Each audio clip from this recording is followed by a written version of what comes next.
بسم الله الرحمن الرحيم الحمد لله الذي أنزل على عبده الكتاب ولم يجعل له عوجا قيما لينذر بأسا شديدا من لدنه ويبشر المؤمنين الذين يعملون الصالحات أن لهم أجرا حسنا ماكثين فيه أبدا وينذر الذين قالوا اتخذ الله ولدا ما لهم به من علم ولا لآبائهم كبرت كلمة تخرج من أفواههم إن يقولون إلا كذبا فلعلك باخع نفسك على آثارهم إن لم يؤمنوا بهذا الحديث أسفا إنا جعلنا ما على الأرض زينة لها لنبلوهم أيهم أحسن عملا وإنا لجاعلون ما عليها سعيدا جرزا أم حسبت أن أصحاب الكهف والرقيم كانوا من آياتنا عجبا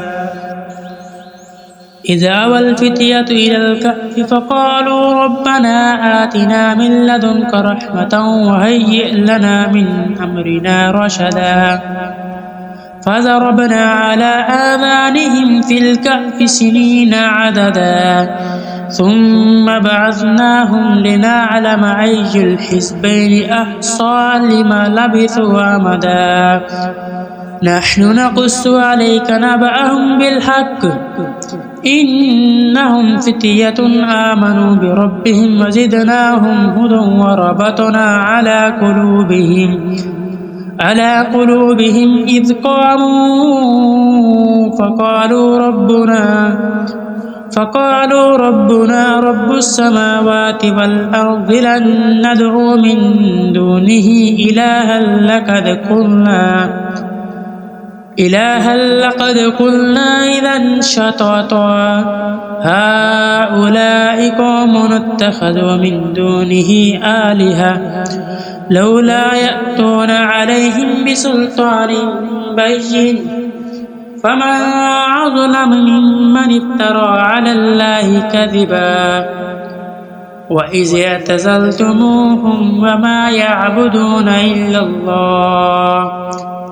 إلا الله فأووا إلى الكهف ينشر لكم ربكم من رحمته ويهيئ لكم من أمركم مرفقا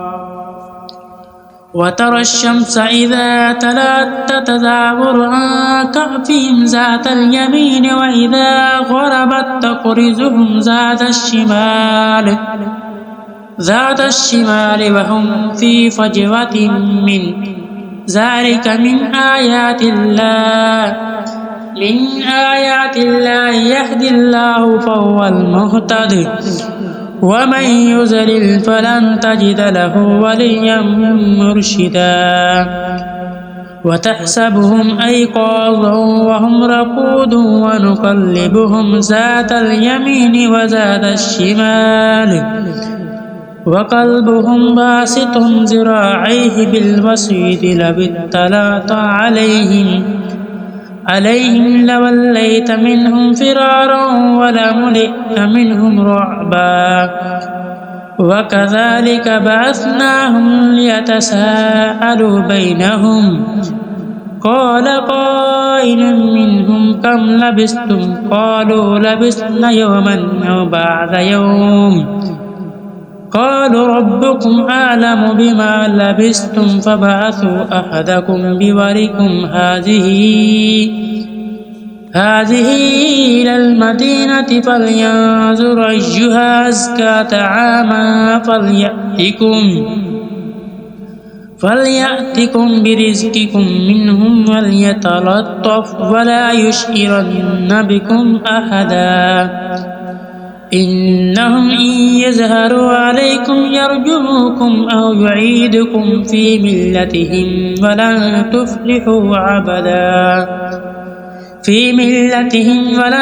تفلحوا إذا أبدا وكذلك أعثرنا عليهم ليعلموا أن وعد الله حق وأن الساعة لا ريب فيها إذ يتنازعون بينهم أمرهم فقالوا ابنوا عليهم بنيانا ربهم أعلم بهم قال الذين غلبوا على أمرهم لنتخذن عليهم مسجدا سيقولون ثلاثة رابعهم كلبهم ويقولون خمسة سادسهم كلبهم رجما بالغيب ويقولون متى هذا ويقولون سبعة وثامنهم كلبهم قل ربي يعلم بعدتهم ما يعلمهم إلا قليل فلا تمار فيهم إلا مراعا ظاهرا ولا تستفت فيهم منهم أحدا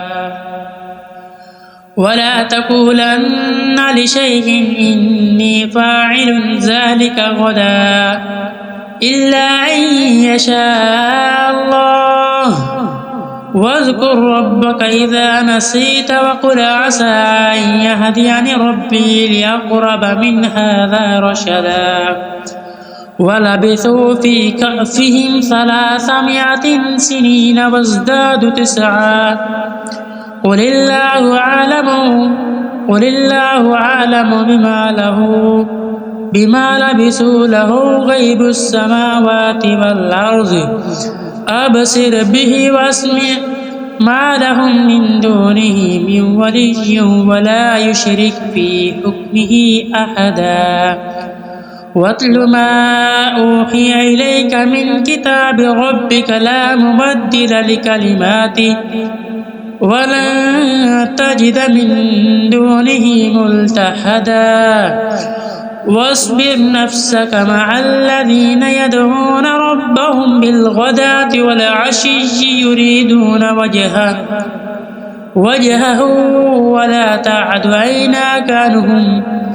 تريد زينة الحياة الدنيا ولا تطع من أغفلنا قلبه عن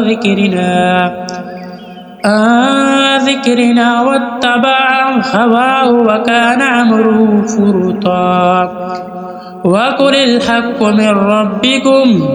فمن شاء فليؤمن ومن شاء فليكفر إنا أعتدنا للظالمين نارا أحاط بهم سرادقها وإن يستغيثوا يغاثوا بماء كالمهل يشوي الوجوه بئس الشراب وساءت مرتفقا إن الذين آمنوا وعملوا الصالحات إنا لا نضيع أجر من أحسن عملا أولئك لهم جنات عدن تجري من تحتهم الأنهار يحلون فيها من أساور من ذهب ويلبسون ثيابا خضر من سندس واستبرق متكئين فيها على الأرائك نعم الثواب وحسنت مرتفقا واضرب لهم مثل الرجلين جعلنا لأحدهما جنتين من أعناب وحففناهما بنخل وجعلنا بينهما زرعا كلتا الجنتين أتت أكلها ولم تظلم منه شيئا وفجرنا خلالهما نهرا وكان له ثمر فقال لصاحبه وهو يحاور أنا أكثر منك مالا وأعز نفرا ودخل جنته وهو ظالم لنفسه قال ما أظن أن تبيد هذه أبدا وما أظن الساعة قائمة ولئن رددت لي إلى ربي لأجدن خيرا منها منقلبا قال له صاحبه وهو يحاور أكفرت بالذي خلق من تراب ثم من نطفة ثم سواك رجلا لكن هو الله ربي ولا يشرك بربه أحدا ولولا إذ دخلت جنتك قلت ما شاء الله لا قوة إلا بالله إن ترني أنا أقل منك مالا وولدا فعسى ربي أن يؤتيني خيرا من جنتك ويرسل عليها حاسبا من السماء فتصبح صعيدا زلقا أيصبح ماؤها غورا فلن تستطيع له طلبا وأحيط بثمره فأصبح يقلب كفيه على ما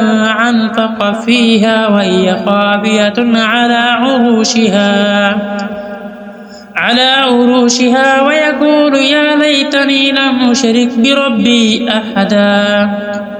ولم تكن له فئة ينصرونه من دون الله وما كان منتصرا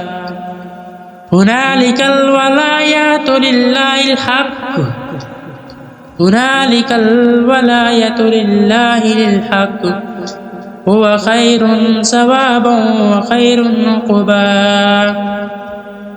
واضرب لهم مثل الحياة الدنيا كماء أنزل الله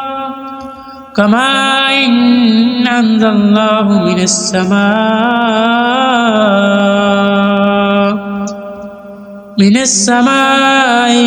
فاختلط به نبات الأرض فأصبح حشيما تذروه الرياح وكان الله على كل شيء مقتدرا المال والبنون زينة الحياة الدنيا والباقيات الصالحات خير عند ربك ثوابا وخير أملا ويوم نسجل الجبال وترى الأرض بارزة وحشرناهم فلم نغادر منهم أحدا وأعرضوا على ربك صفا لقد جئتمونا كما خلقناكم أول مرة بل زعمتم أن لن نجعل لكم موعدا ووزي الكتاب فترى المجرمين مشفقين مما فيه ويقولون يا ويلتنا ما لهذا الكتاب لا يغادر صغيرة ولا كبيرة إلا أحصاها ووجدوا ما عملوا حاضرا ولا يظلم ربك أحدا وإذ قلنا للملائكة اسجدوا لآدم فسجدوا إلا إبليس كان من الجن ففسق عن أمر ربه أفتتخذونه وذريته أولياء من دوني وهم لكم عدو بئس للظالمين بدلا ما أشهدتهم خلق السماوات والأرض ولا خلق أنفسهم وما كنت متخذ المضلين عضدا ويوم يقول نادوا شركائي الذين زعمتم فادعوهم فلم يستجيبوا لهم وجعلنا بينهم موبقا ورأى المجرمون النار فظنوا أنهم مواقعها ولم يجدوا عنها مصرفا ولقد صرفنا في هذا القرآن للناس من كل مثل وكان الإنسان أكثر شيء جدلا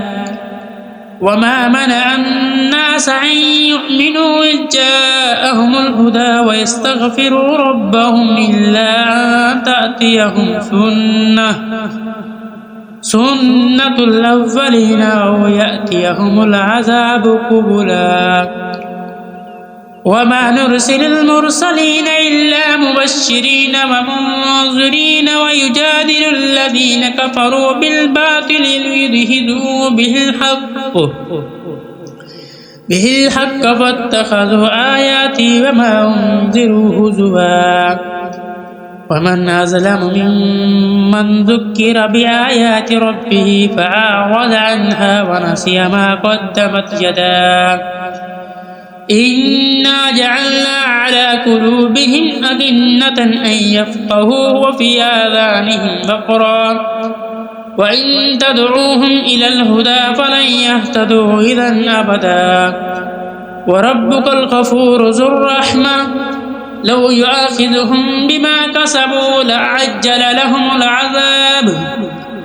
بل لهم موعد لن يجدوا من دونه موئلا وتلك القرى أهلكناهم لما ظلموا وجعلنا لمهلكهم موعدا وإذ قال موسى لفتاه لا أبرح حتى أبلغ مجمع البحرين أو أمضي حقبا فلما بلغ مجمع بينهما نسي حوتهما فاتخذ سبيله في البحر سربا فلما جاوز قال لفتاه آتنا غداءنا لقد لقينا من سفرنا هذا نصبا قال أرأيت إذ أوينا إلى الصخرة فإني نسيت الحوت وما أنسانيه إلا الشيطان أن أذكر واتخذ سبيله في البحر عجبا قال ذلك ما كنا نبغي فارتد على آثارهما قصصا فوجد عبدا من عبادنا آتيناه رحمة من عندنا وعلمناه من لدنا علما قال له موسى هل أتبعك على أن تعلمني مما علمت رشدا قال إنك لن تستطيع معي صبرا وكيف تصبر على ما لم تحط به خبرا قال ستجدني إن شاء الله صابرا ولا أحصي لك أمرا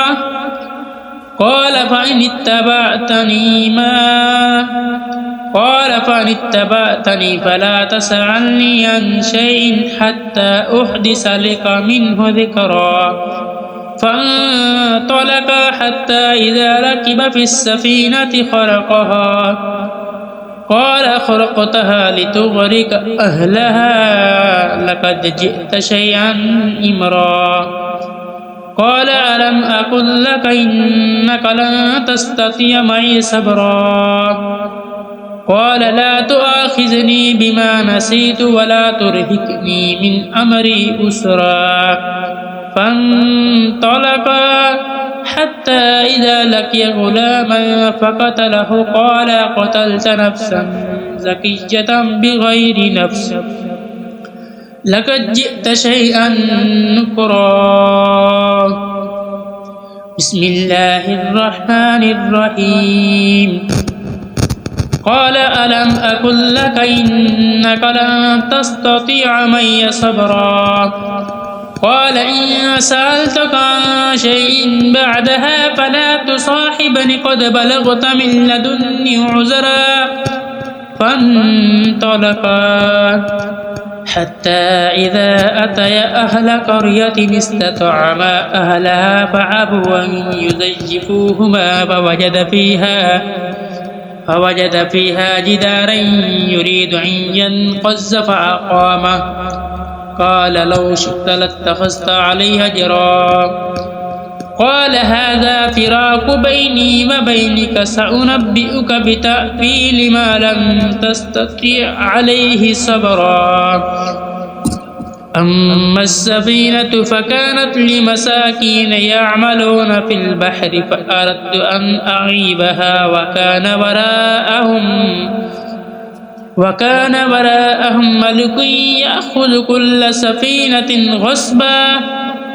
وأما الغلام فكان أبواه مؤمنين فخشينا أن يرهقهما طغيانا وكفرا فأردنا أن يبدلهما ربهما خيرا منه زكاة وأقرب رحما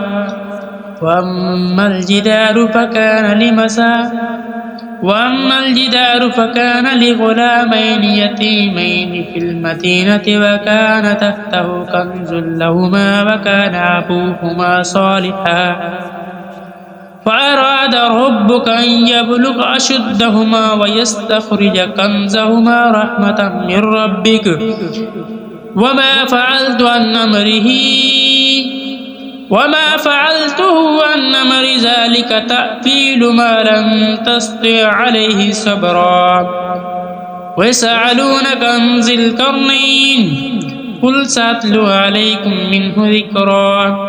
إنا كنا له في الأرض وآتيناه من كل شيء سببا فأتبع السببا حتى إذا بلغ مغرب الشمس وجدها تغرب في عين حمئة ووجد عندها قوما قل يا ذا القرنين إما أن تعذب وإما أن نتخذ فيهم حسنا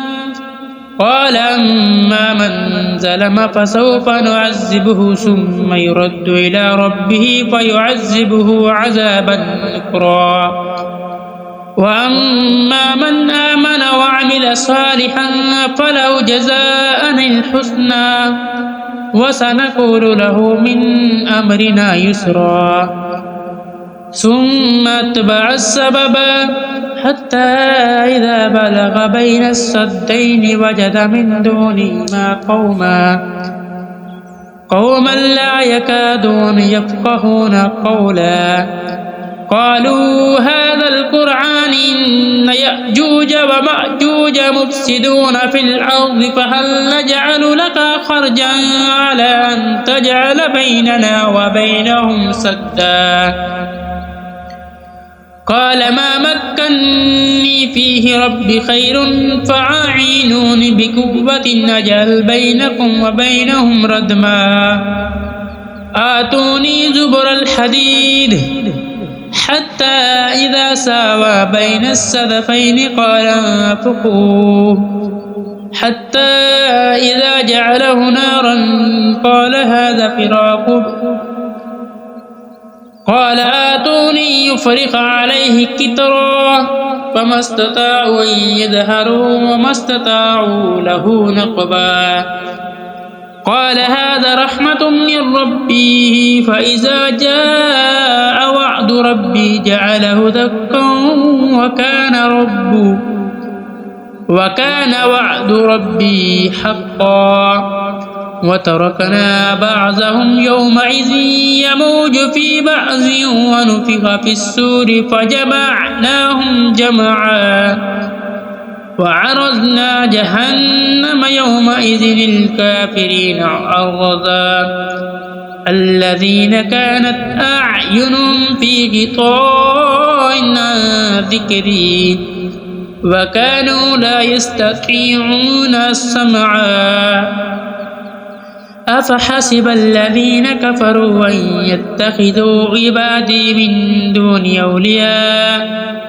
إنا أعتدنا جهنم للكافرين نزلا قل هل ننبئكم بالأخسرين أعمالا الذين ضل سعيهم في الحياة الدنيا وهم يحسبون أنهم يحسنون صنعا أولئك الذين كفروا بآيات ربهم ولقائه فحبطت أعمالهم فلا نقيم لهم يوم القيامة وزنا ذلك جزاؤهم جهنم بما كفروا واتخذوا آياتي ورسلي هزوا إن الذين آمنوا وعملوا الصالحات كانت لهم جنات الفردوس نزلا خالدين فيها لا يبغون عنها حبلا قل لو كان البحر مدادا لكلمات ربي لنفد البحر قبل أن تنفذ كلمات ربي ولو جئنا بمثله مددا قل إنما أنا بشر مثلكم يوحى إلي أنما إلهكم إله واحد فمن كان يرجو لقاء ربه فليعمل عملا صالحا ولا يشرك بعبادة ربه أحدا